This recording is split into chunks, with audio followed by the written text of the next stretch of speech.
few of my students came to me and they asked one simple question. It's like, what does his day-to-day as the leader of opposition look like?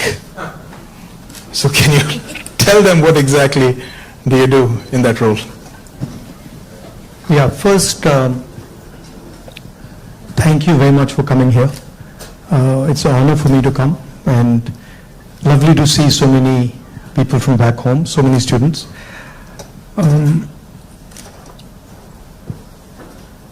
See, opposition, at its heart, is the voice of people. So, if you have parliament, of course, there's a whole sequence of events that go on, but what you're generally thinking about is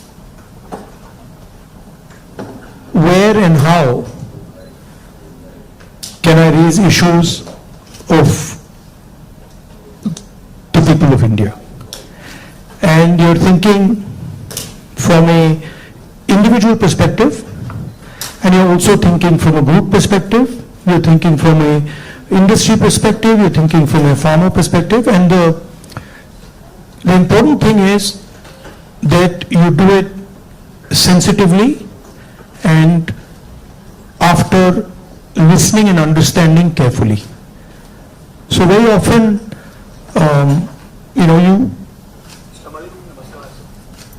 you see an issue in the beginning. When you're new to politics, you see an issue and you're like, oh, that's what the issue is. But when you go into a little bit of detail, you realize that there is nuance and complexity. So understanding that nuance and then planning your day according to that, that's how it generally works. Parliament, of course, you go there in the morning and then it's like a war. You go in and then you fight. It's a pleasant war. It's reasonably fun at times. It can get nasty also, but it's a war of ideas, war of words, and we are trying to put our point of view across, and the government is trying to suppress our point of view. So that's how that works. And then there are a lot of people who come and see you, different types of people, party people, business people, farmers, these type of delegations. So you're constantly listening to what they're saying. So you just mentioned that you look at issues in a certain way differently. Now, thinking about your career as a politician, the first time you got elected and this time, has there been a change in the way you look at these issues and your mind thinks differently about how to go about them? Quite differently. Now I'm coming to the conclusion that listening is much more important than speaking, right? And listening doesn't just mean that I come there and I listen to you. That's not listening. That you're talking to me and I'm looking at you and I'm hearing what you're saying, but I'm not listening. Listening is a completely different thing. Listening is putting myself in your position. So if you're a farmer, going into the person's life, going into the person's day-to-day life, and then understanding what he's trying to tell you. So listening is fundamental. And then understanding the deeper dynamics. So you then are not just swimming around on the surface, you're raising fundamental issues, and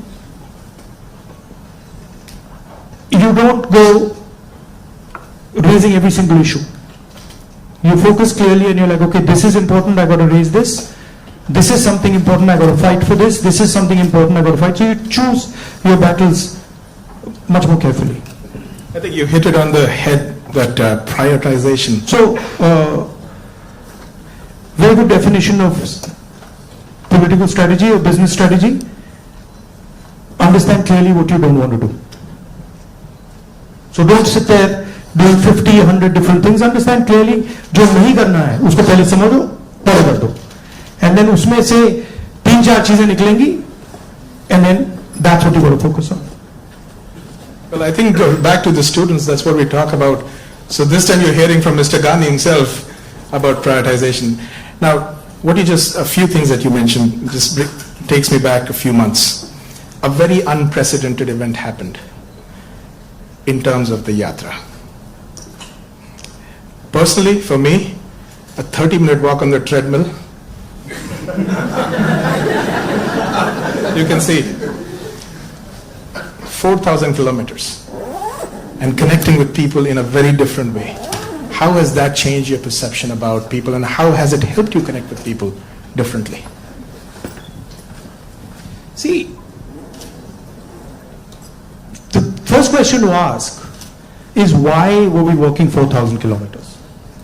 Right? You know, it's what created the need for us to do this? And the reason is that all avenues of communication in India were shut. Every single avenue, no matter what we did, it was all shut. We spoke in Parliament, that's not televised. We go to the media, they don't pick up what we say. We even go with documents to the legal system, nothing happens.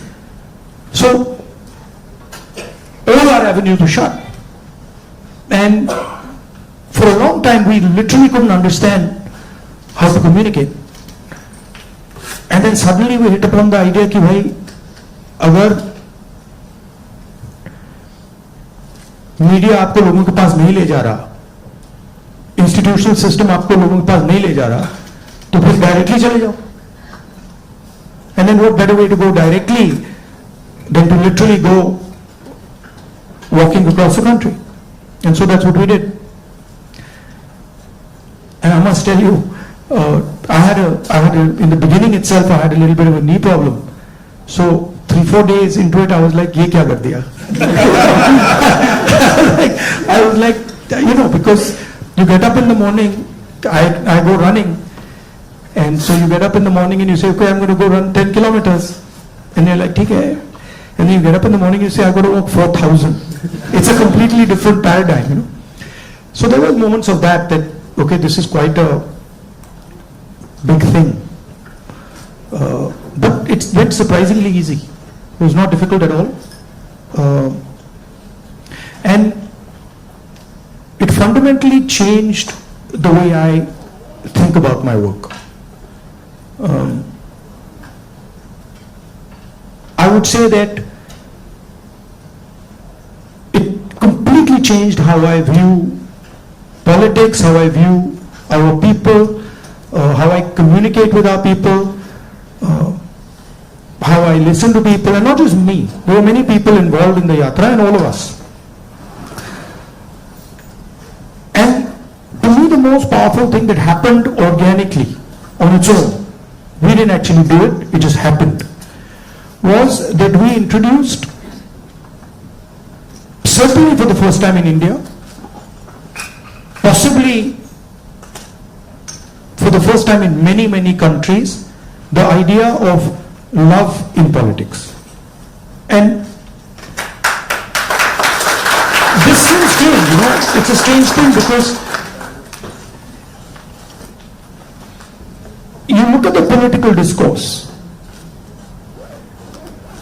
in most countries and you will never find the word love in that discourse. It just doesn't exist anywhere. You'll find hatred, you'll find anger, you'll find unfairness, you'll find corruption, you'll find all these words. But you will never find the word love in the language. And the Bharat Jodo Yatra actually introduced that idea into the Indian political system. And it has amazed me how that idea has worked. So now when you reflect on the yatra, you think about, you know, some of the key moments that happened. Is there any like an aha moment that you want to share with us that you never expected it to happen, but it happened in a positive way? I'll tell you what I realized. And many of you people who are in business school and other public facing spaces, I realized that actually when I was in the yatra, the yatra was speaking on its own. So I realized that I was there, but pretty much everything that was coming out of my mouth was actually coming from the yatra, not from me. Right? So there was thousands of people, they were telling me things that was going, I was listening to them, they were telling me things, and then their words were coming out of my mouth. So I was not communicating as Rahul. I was communicating as the yatra was communicating. And it took me a little while to figure this out, because first I was like, oh, I'm giving a speech and I have this idea and I'm going to say this. But then suddenly it started to occur to me that every single thing coming out of my mouth is actually things people have said to me. And the most beautiful example of this was this slogan that came, which is नफरत के बाजार में मोहब्बत की दुकान खोल रहे हो, right? Now you're clapping, but the slogan did not come, it was not my slogan, right? It was not even a slogan of the organizers. It was a guy who came, I saw him, and he was walking with us, and there was a rope which used to surround us, and he was trying to come in, and he couldn't come in. The police would beat him. So I saw him once there, then I saw him somewhere else. And then I told Alankar, who's standing there, I said, Dekho, usko le aao. So anyway, Alankar went looking for him, he had disappeared. Then after some time he came out, he charged through the police, and then he pointed at me like that. And he said, मैं जानता हूँ आप क्या कर रहे हो, मैं जानता हूँ आप क्या कर रहे हो. So I said, क्या कर रहा हूँ? He said, आप नफरत के बाजार में मोहब्बत की दुकान खोल रहे हो. Right? So then I realized that this is not me. This is the sentiment of the crowd that is speaking. And so that would happen again and again. It would happen sometime.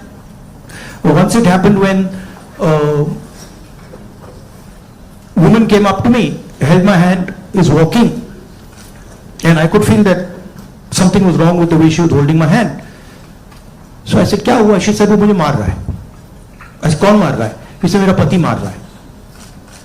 तो I said, मतलब? She said, नहीं, वो अभी मुझे मार रहा था, मैं भाग के आई हूं. So I said, तो क्या करूं? तो I said, पुलिस वालों को बताएं? She said, नहीं, पुलिस वालों को मत बताओ. I said, क्यों? She said, और मारेगा. Now, that's a sentiment of thousands and thousands. I realize that's a sentiment of thousands and thousands of women. That they're being mistreated, they're being treated violently, but they can't say anything. It's hidden. Right? So now when I'm speaking to you right now, I'm saying these things to you, it's not me. It's that girl who's saying it to you. I just transmitted it. So that's the job, in my view, of a politician, is to listen to sentiment, to understand sentiment deeply, and then to give it to other people. Right? Like I can see the faces here of the women versus the men, and when I'm saying that, I can see the faces of the women are different. They're reacting completely differently to what I said because they're understanding that. They're like, oh yeah, I've been through that before. Right? So that's the idea. The idea is not that Rahul Gandhi has some fantastic vision for the country and now he's going to project the vision to the country. The idea is, what is the country saying? What is the country feeling? Right? So in our system, I always used to wonder why this idea of sort of annihilation of the person. You know, if you look at Mahatma Gandhi, you see him in a sense destroying himself. You know, when he's in university, if you see his pictures, they're very nice suit, very nice hair combed, and then slowly you start to see that those things start to fall away. His clothes fall away, his fancy suits fall away, everything falls away. So there's a sort of almost a destruction of the person taking place, and you can see this in many of our leaders.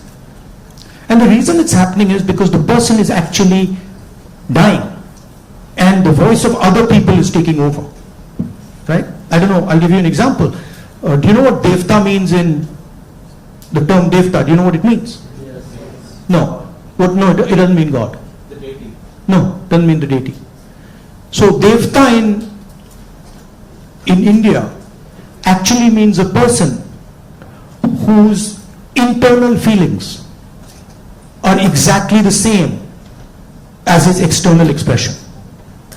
Meaning he is a completely transparent being. Right? It does not mean God. So if this person tells me every single thing that he believes or he thinks, and he tells it to me, that's the definition of Devta.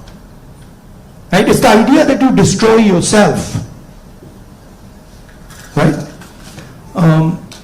So to me that is interesting about our politics. How do you suppress your own ideas, right? How do you suppress your own fear, or how do you suppress your own greed, or how do you suppress your own ambition and absorb other people's fear, other people's ambition? I think before we go to the next question, this needs a big round of applause. So you just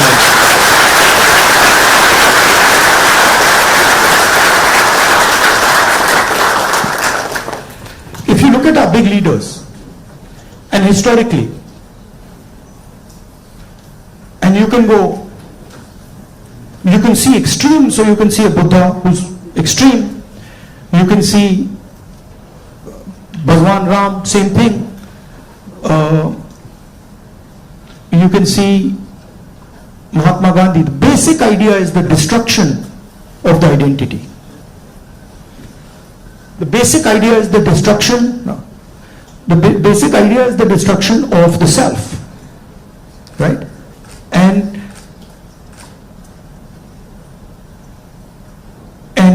listening to what others are saying.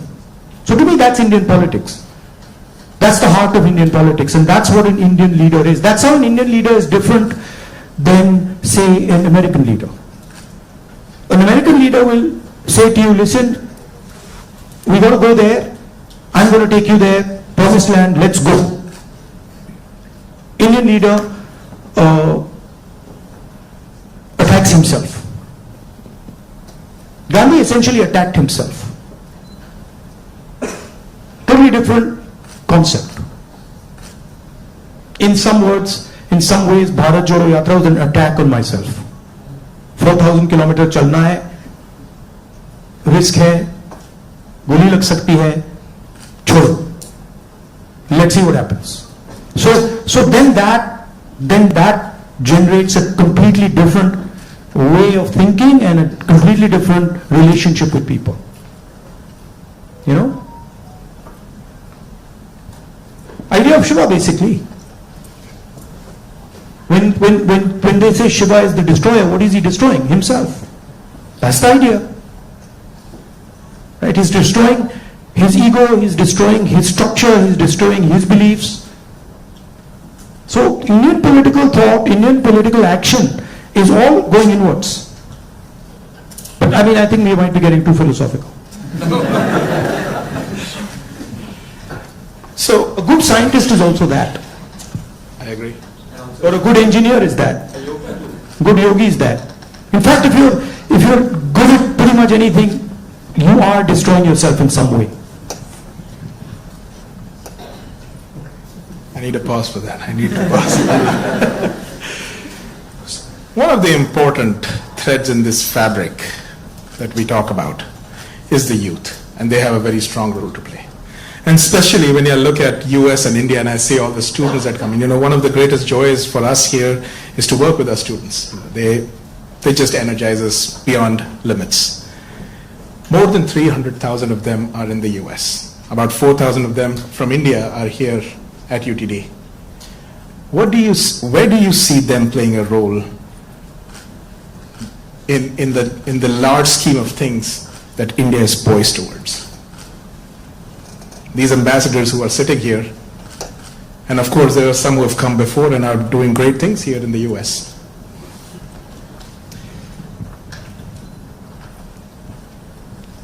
In one way, you are a bridge between the rest of the world and India. So you have ideas and values that you bring to the United States.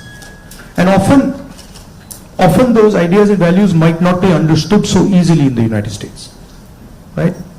There's a different cultural ethos, different cultural system here. But your ideas are as valuable as anybody else's. In the same way, they also have a culture, an ethos here. Today I met some young guys just before I came here who came to the United States, not students but people who, driving trucks and stuff like that, and they were saying to me, look, I said, what do you like about the United States? And they said that what we love about the United States is the idea of equality. That a truck driver in the United States gets respect. And as a truck driver in India, there's no way I could get respect, right? Equality is a very powerful idea. And it's an idea that can help India in huge ways. So if you take back the idea of equality, take back the idea of fairness, that's a very powerful thing. So I think you should see yourself as a bridge. And the other thing is, what I've noticed in my life is that individuals can do huge things. And often it's individuals who you don't expect are going to do big things that do it. So system will say to you, university might say to you, these are the best students. And you find that actually the guy who's going to make change is sitting somewhere else in the back. And the university has a way of, making that person feel uncomfortable and said, you're not doing well, your grades are not, you're not getting a 4.0. And then suddenly you find the guy who's not doing so well has done much better in life because he's into the habit of questioning things, asking himself, why is it like this and not like that? And sometimes institutions don't react well to that. If they see you always asking questions, they might say, yeah, disturb kar raha hai isko, chup karo, piche baitho, piche bhejo. So that idea of questioning, that idea of resistance, that idea of being a little disruptive, disturbing a little bit, this is a very powerful idea. I use it in my work also. The idea of creating a disturbance. The Bharat Jodo Yatra was a disturbance. Politics is going on like this, let's disturb it. We don't like the way it's going on, we want to do it like this. So I think that's powerful. If you understand the culture you're operating in, understand your culture, and then have this sense of, how can I do something to bridge it, how can I do something to disturb it, it's powerful. Talking about the same youth, I think the life of anybody who's young and is in some, like their 20s, the life is like a soap opera. Every day there is a new challenge, there is something that is... The life of somebody who's in his 50s, 60s, 70s. The soap opera continues. It's not that the soap opera stops at 30, let me tell you. In fact, in many ways, the soap opera becomes much more dramatic later. Multiple soap operas start up. But so they have concerns. They have concerns about doing well in life. They're starting off maybe a professional career. They have questions about whether they'll do well or not. Employment also happens to be a key area and I feel across the world right now the youth is kind of rippling through that, a phase where there are questions about where they will land professionally from an employment perspective. So when we connect any sentence which has the word youth and employment in the same sentence, it's a cause of worry at a lot of places at a lot of different levels. What do you have to say about employment and our youth? See, first of all, let's be clear. Not everywhere on the planet has an employment problem. Okay? The West has an employment problem. India has an employment problem. There are many countries in the world that don't really have an employment problem. China certainly doesn't have an employment problem. Vietnam doesn't have an employment problem. So there are places on the planet that are not struggling with unemployment. There's a reason. If you look at the United States in the 1940s, 50s and 60s, they were the center of global production. Anything that was made, cars, washing machines, TVs, all made in the United States. production moved from the United States, it went to Korea, it went to Japan, eventually it went to China. And if you look today, China is dominating global production. You go to India, you look at the phones, you look at the furniture, you look at clothes, you see on the back, made in China. That's a fact, right? So what has happened? The West, America, Europe, India, has given up on the idea of production and they've handed it to China. The act of production creates jobs. What we do, what the Americans do, what the West does, is we organize consumption. Okay? Uber is organizing consumption. Okay? Foxconn is organizing production. Mahindra organizes production. Bajaj organizes production. These are the guys who create the jobs. And that is the problem. You're never going to employ India using IT, using consumption. It's not going to happen. So India has to think about the act of production and organizing production. And India has to, it's not acceptable that India simply says, okay, manufacturing, what you call manufacturing or production is going to be the preserve of the Chinese, it's going to be the preserve of the Vietnamese, it's going to be the preserve of the Bangladeshis. Right? Bangladesh completely outcompetes us in textiles. Regardless of the problems they're facing right now, they wiped us off. They wiped us clean in textiles. Right? So we have to reimagine how to produce in a democratic environment. Until we do that, we will face high levels of unemployment. And frankly, it's not sustainable. So you're going to see that if we carry on down this path of forgetting about manufacturing, you're going to see massive social problems coming in India and in the United States and in Europe. Right? The polarization of our politics is because of this. We're getting ready to ask a few questions from the audience. Can we have the runners with the mics? But while we do that, Rahulji, in this, what you just spoke about, that even if people are fine with the way their jobs are and they're secured, we have a new challenge in the name of AI. And there's a lot of fears around that AI is going to take jobs away. Do you feel so as well? Again, see, every time you get a new technology, the argument is made that it's going to take jobs away, right? When computers first came, it's going to take jobs away. When calculators first came, it's going to take jobs away. ATMs came, it's going to take jobs away. Okay, this is a fact. Now, what happens is, it does take jobs away for some people and then transfers them to other people, right? So, I'm not of the view that jobs will vanish, but different type of jobs will be created and different types of systems will benefit more or less, right?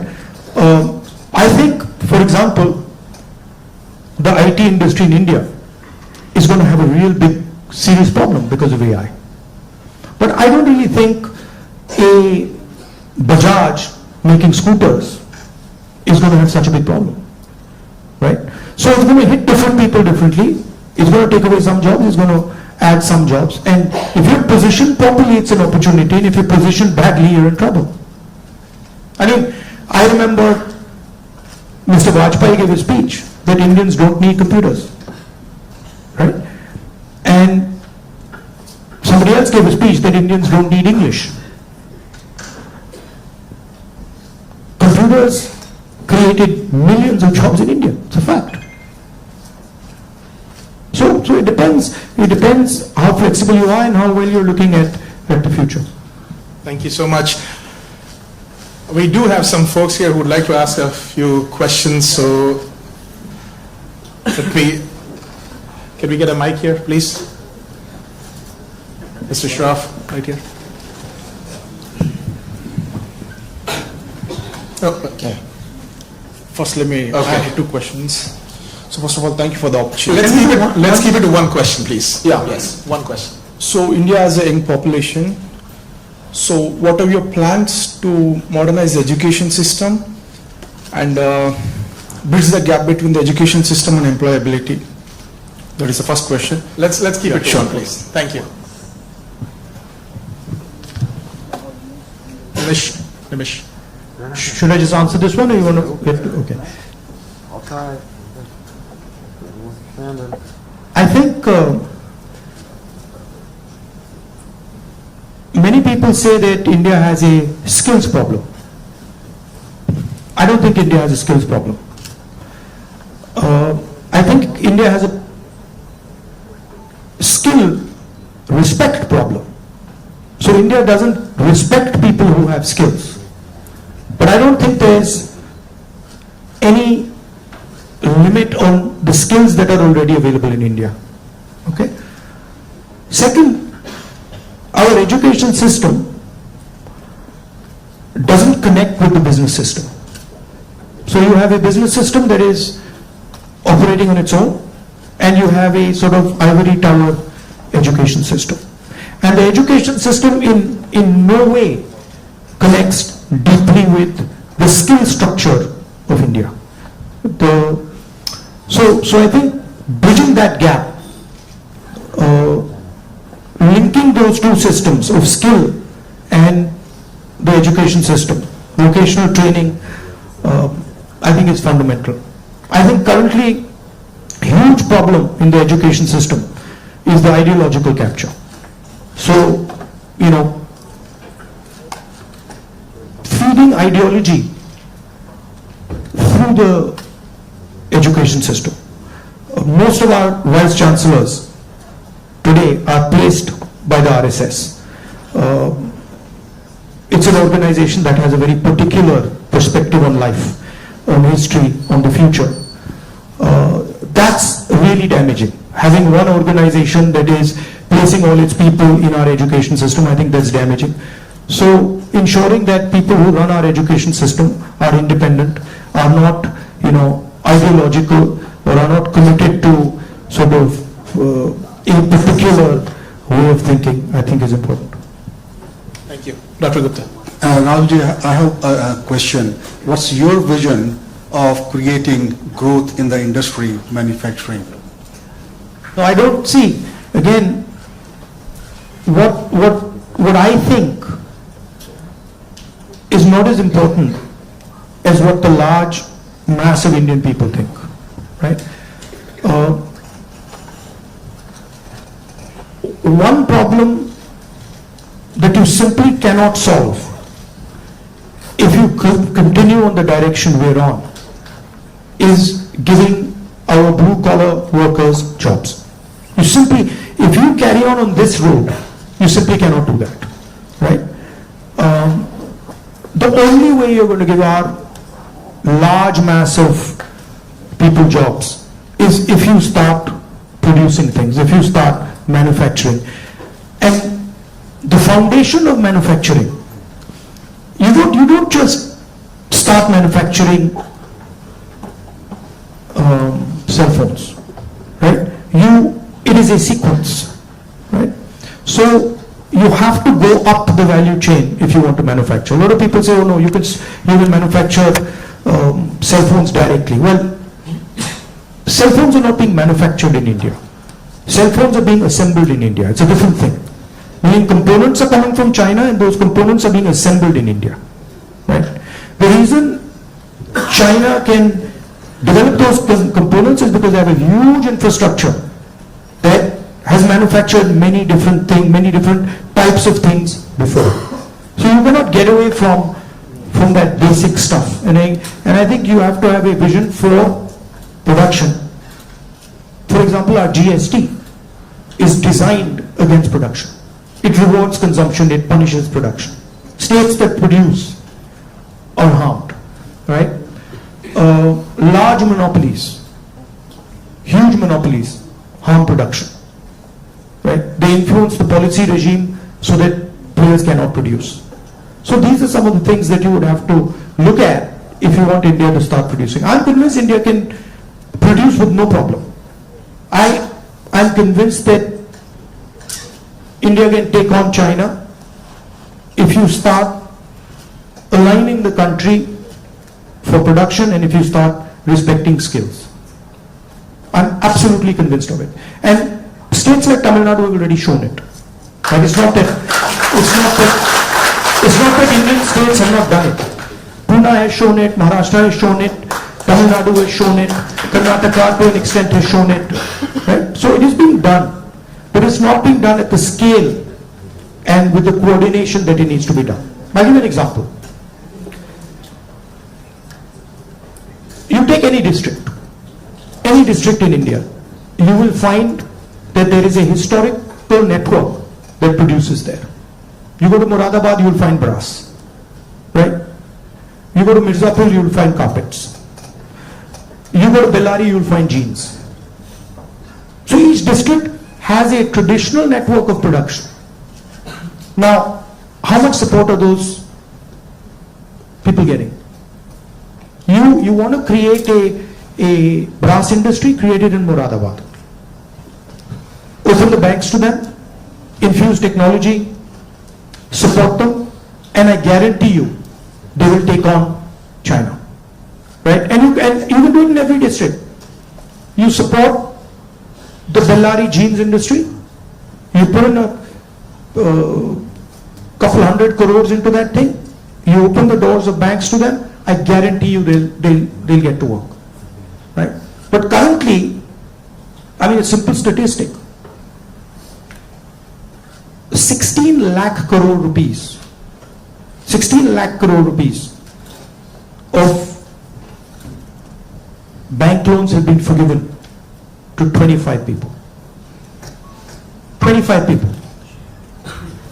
Right? Do you realize how many industries you could set up with that? And they've just been forgiven.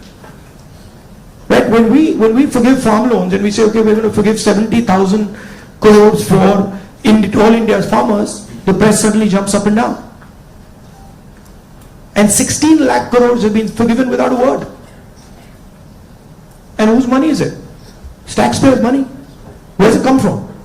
It's come from your pockets. So why should 20 people get this massive free gift?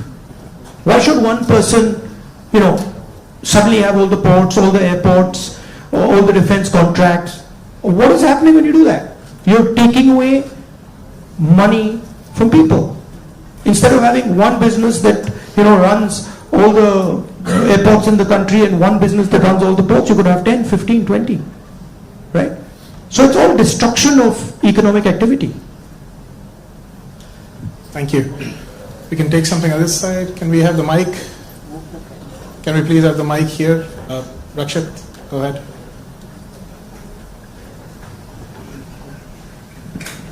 Hello, Rahulji.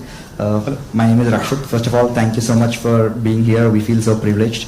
So my question is, how do you think we as students and youth contribute to and get involved in public service and the development of our country? Come and work with us. We can show you. But we realize that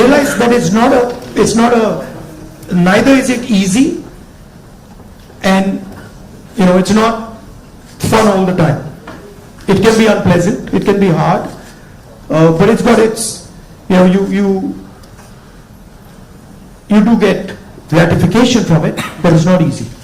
And if any of you are interested in it, we run internships and we put people into our system and train people. Thank you. We had a question here. Mr. Shroff. Rahulji, first of all, thank you for coming here and gracing UTD with your presence. I'm a faculty and I also represent a lot of students, so I'd like to ask, for everything we look at it and say there is always something you can even do better for something that you haven't done successfully. So looking back, Bharat Jodo Yatra was so successful. Couple of things what you could have done differently if you did it now. No, look, every single thing that you do, I mean, I'm sure if we sit down and say, okay, Bharat Jodo Yatra, we could have done it better, right? There's nothing that you do that you couldn't have done better or you can't do better. And that's just how life works. And these are choices. So I don't think I've ever done anything perfect in my life. And I don't think I will ever do anything perfect in my life. But it's a learning experience, right? So you start off, you try something, doesn't work, you do it again, and then it works. Yeah.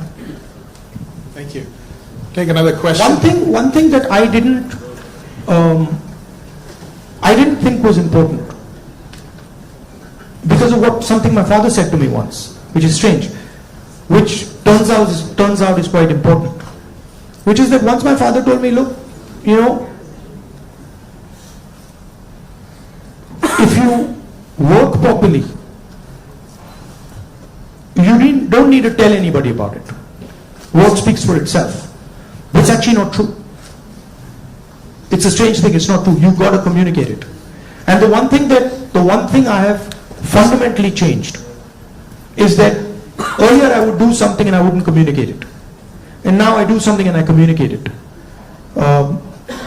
It's not actually my nature. My nature is actually just to do it and not communicate it. But I think it is important that you communicate. It would be a two-way traffic. Yeah.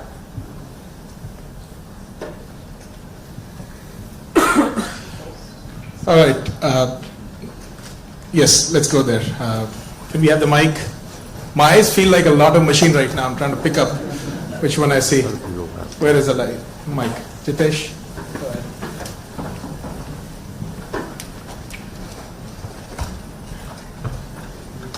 Thank you, Rahulji. So, as my friend Rakshit was saying, like public into service or public into politics, which one you prefer? Like one Indian youth should be more into service or like complete into politics? Look, don't have a rigid idea of what political action is. And in the same way, don't have a rigid idea of what service is. Those two can overlap, right? Politics is much broader than fighting elections or giving speeches, right? Politics is about influencing how people think, and you can be very political and not be directly involved in the political system, right?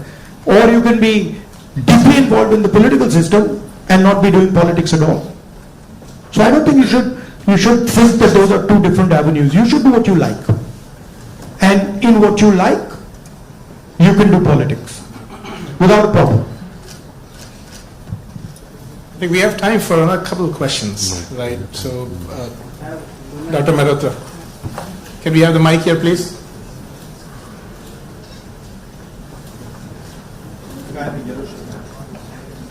I'll get it. Okay. First off, thanks a lot for being here. It's a rare opportunity and we are truly grateful. To me at least, and I could be wrong here, it almost seems like there are two Indias. One that is reaping the benefits of the growth that we see, and then one that's being kind of bypassed. There's still an acceptably high number of people living in abject poverty who don't even have access to the very basic of quality education. What vision do you have to ensure that this India that's kind of been cut off at least gets some benefits, and that it's a little more equitable, the benefits of India's economic growth? There are clearly two Indias, and very small percentage of people benefit from India. The vast majority of people don't benefit from it. And if anybody talks about building a country, talks about progress, you simply cannot ignore this fact, right? If you look at our institutions, our businesses, our legal system, anywhere, you will find that it's captured by a very, very small percentage of people. Now, one of the things that I keep saying is that in the 21st century, you need data. And you need to understand the extent of this capture. I think when people actually understand the extent of this capture, they will be shocked, right? And so, for example, the idea of a caste census is a way of shining the light on this capture, right? It amazes me when people say, oh, there shouldn't be a caste census. It's like saying his leg is broken and there shouldn't be an X-ray. Why not? Right? What's the problem? What's the problem with an X-ray? Second thing is the issue of skill, right? You've heard of the Eklavya story?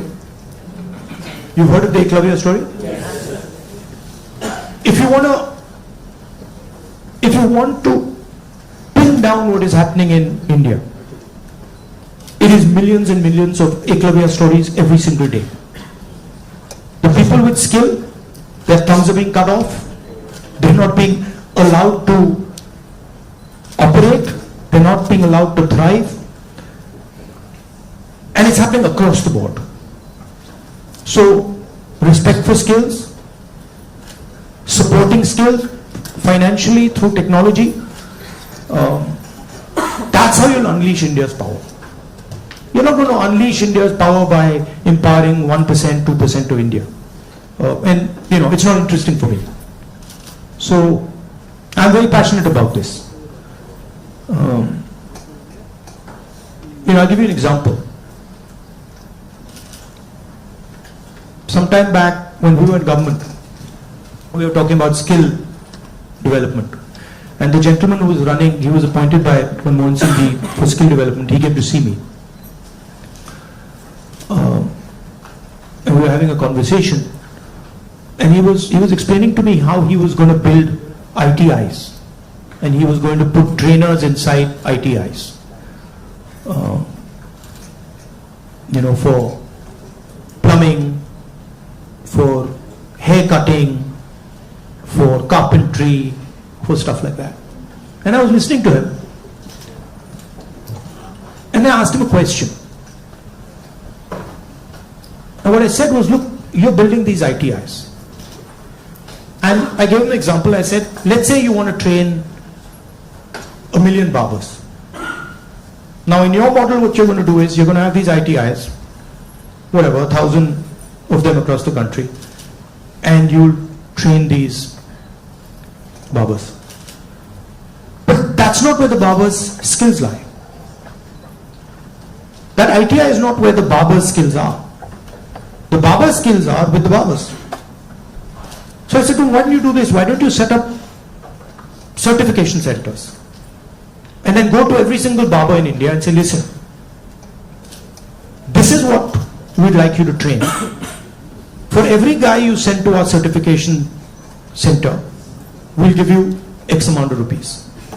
So let's say you have, 1 million barbers in India. And you go to 1 million barbers and you say, listen, you guys have the skills. We want to train barbers.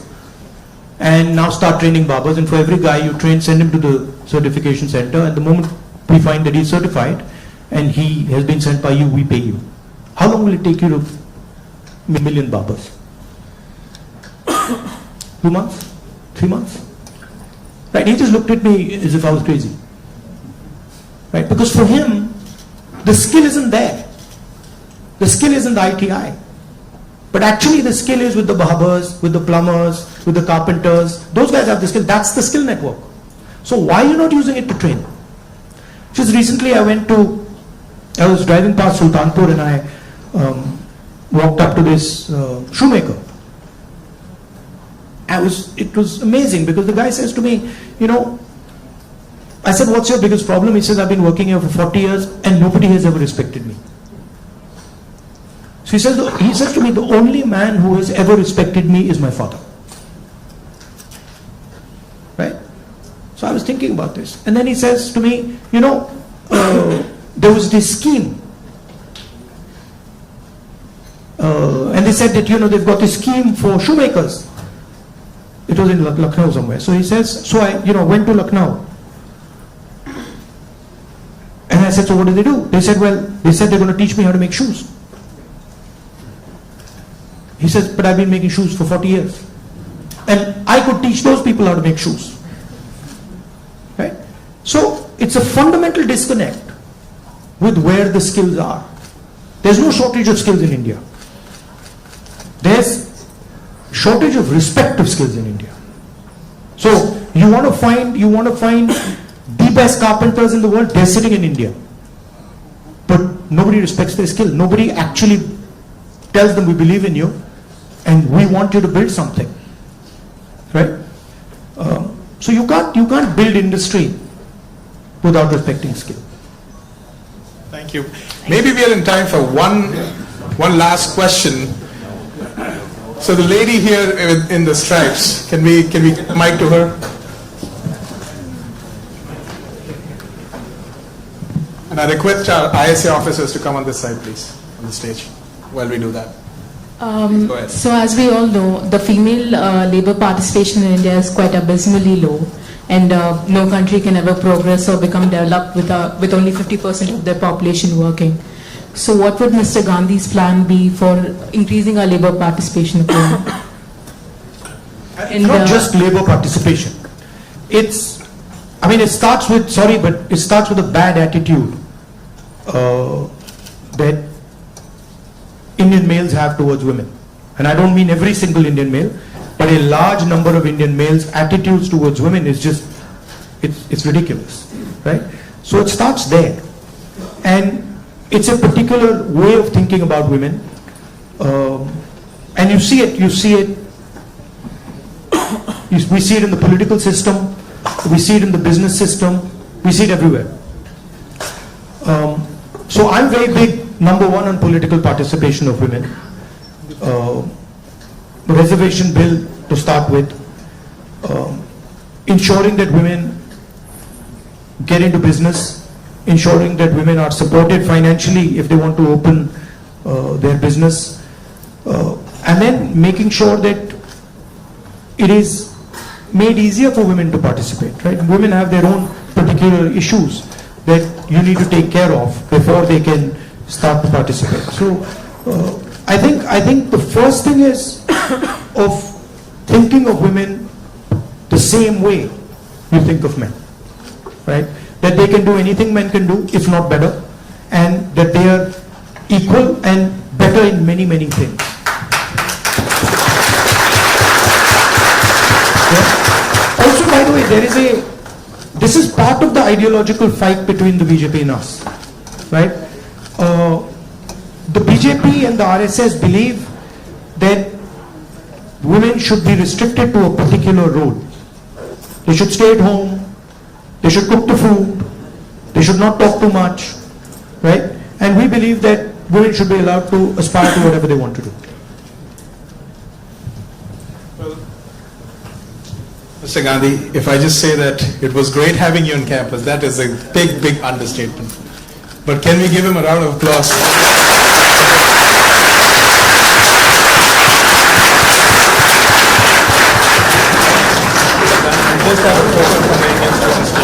All right, at this point, folks, let's be in our places. Mr. Gandhi, once he exits the room, we can all, in an orderly fashion leave, but I would like a few of our ISA officers here who are the organizers for the event to just present a token to Mr. Gandhi here.